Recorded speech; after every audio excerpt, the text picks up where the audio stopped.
खरं तर उद्धव ठाकरे हेच काँग्रेसला सोडतील अशी अवस्था आहे. ज्या पद्धतीनं उपराष्ट्रपती पदाच्या निवडणुकीत महाराष्ट्रातून महायुतीला आणि एनडीएला पाठिंबा मिळाला, त्यानंतर दुसऱ्या दिवशी घाबरून उद्धव ठाकरे यांनी आपलं घर सोडलं आणि राज ठाकरे यांचं घर गाठलं.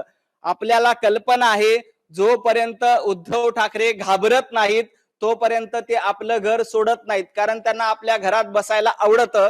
2.5 वर्ष ते घराच्या बाहेर पडले नव्हते, परंतु जेव्हा एनडीएच्या उमेदवारांना जास्त मतं मिळाली तेव्हा उद्धव ठाकरे आणि संजय राऊत यांच्या पायाखालची वाळू घसरली आणि तातडीनं त्यांनी राज ठाकरे यांचं घर गाठलं. आता राज ठाकरे आणि उद्धव ठाकरे यांची ही भेट रामायणातील राम आणि भरताप्रमाणे होती का महाभारतातील कौरव आणि पांडवाप्रमाणे होती, हे महाराष्ट्राला माहित आहे. कारण ज्यांच्या सोबत संजय असतो ते कौरवच असतात, हे आपण इतिहासामध्ये आणि महाभारतामध्ये शिकलेलं आहे. काँग्रेस यांना सोडून जाणार आहे.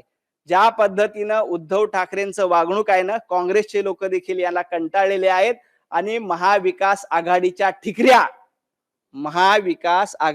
ठिकऱ्या उपराष्ट्रपती पदाच्या निवडणुकीत पडलेल्या आहेत.